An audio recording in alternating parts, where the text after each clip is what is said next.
tip 9 is learning how to hold your pick. This is called a pick or plectrum or whatever you want to call it. If you notice that most picks usually have a little numeration, little number on it, and they're usually in millimeters.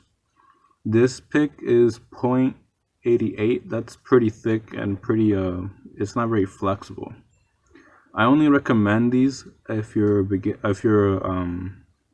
have more time on the guitar. When you're beginning, I recommend more flimsier picks. Like usually flimsiers are like 0.6 or 0.5, and you can buy at a guitar store if they're open right now. So the actual holding of the pick, there are two ways. You can kind of hold it like a remote, or you can pinch it, right? When you're pinching it, it's just simply like this. Your thumb, or like this. Your thumb's on top and your two fingers are at the bottom. Or you, instead of using 3, you could use 2 like this. So that's pinching. I don't like that. I don't know. There's not really right or wrong. It's just a matter of preference. I do the kind of like a remote. So you pretend like you have a remote in your strumming hand, right? Your fingers are curled, and your thumb will go on top of the pick and it will clamp down on it. So it looks something like this. And then you can play around with where along your finger you want it, right? You kind of just play around where it feels natural, feels okay. And then you can also play around with how far out you want to let the pick itself be out, or how far inward, right? This less of the pick I'm letting out. So just find somewhere that feels comfortable. And if you don't have a pick, you can use your two first, your pointer finger and your middle finger when you're strumming and playing. So it'll be something like this. And if you really don't have a pick, you can just tell me and I'll do a separate video on like how to play with your fingers. Or you can also pretend like you have a pick. Sometimes when I don't have a pick, I'll pretend to hold a pick. And the idea with that is that you should be holding, you should be strumming with the nails of your finger. And when you're strumming, you need some time to get used to it and learning how to precisely hit the strings, because sometimes when I started off and I try to do that like without a pick, just with my fingernails, I would hit like the skin of my finger and it would hurt. So it'll take some time to not hit the skin of your thumb or your fingers.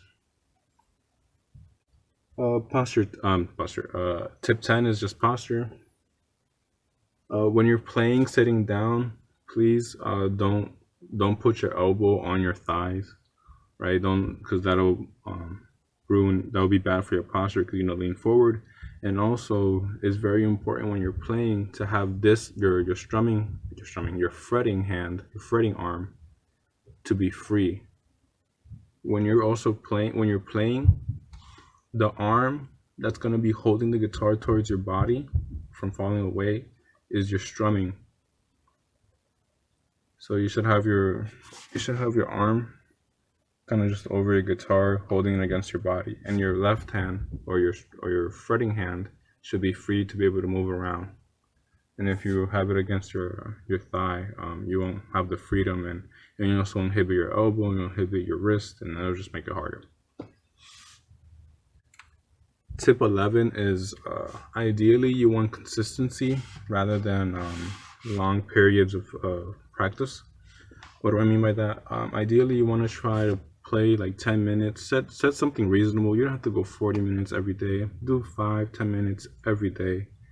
That's better than 10 minutes every day for a year is better than doing 2-3 times a week, 2 hours.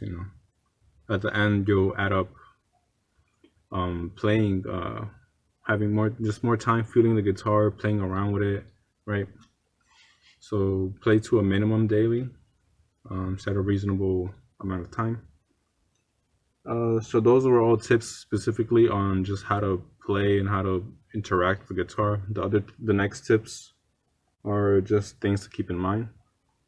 Tip 12, guitar playing any instrument is unnatural, right? So if you feel awkward and you feel like I will never learn, it just takes time. It takes patience, right? Like if holding the guitar and doing all these weird positions, right?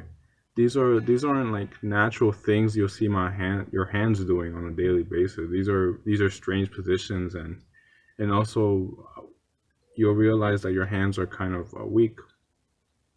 And with guitar playing, your forearms and your hands itself will get stronger. So that's another thing to keep in mind. People's hands are pretty weak, and you'll develop strength with playing guitar.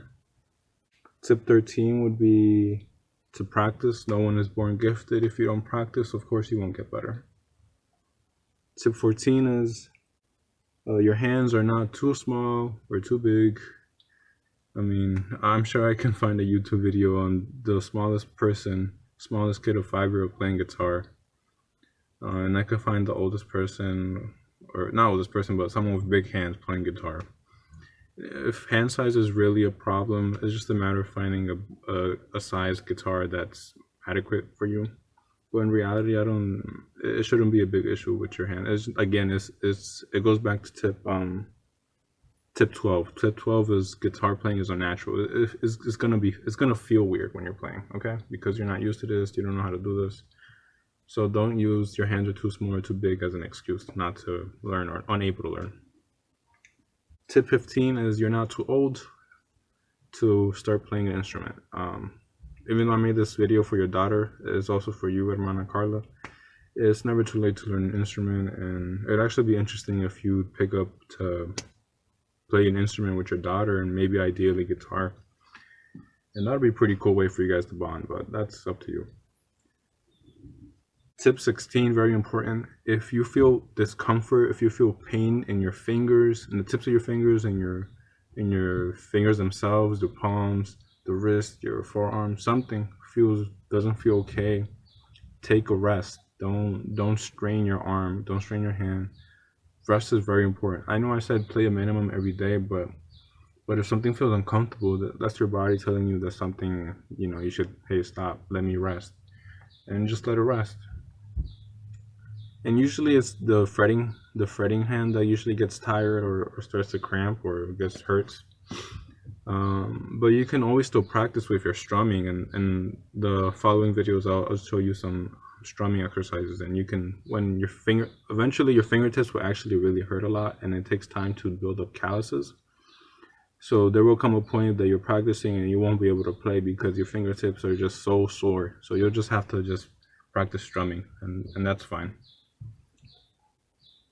Tip 17 is record yourself. Is very important. One, to motivate yourself, because sometimes when you're learning this guitar playing, if you really want this, master it, it's going to take time. It's going to take some years of dedication, and sometimes it feels like you're moving slowly and you're never going to reach your goal. So recording yourself, especially now that you're young and you're going to begin, is important. So when you, a year, or not a year, 6 months from now, you're going to see back and look at the video, you're going to see, wow, I progressed a lot. So it's going to be a motivation for yourself. So record yourself, okay?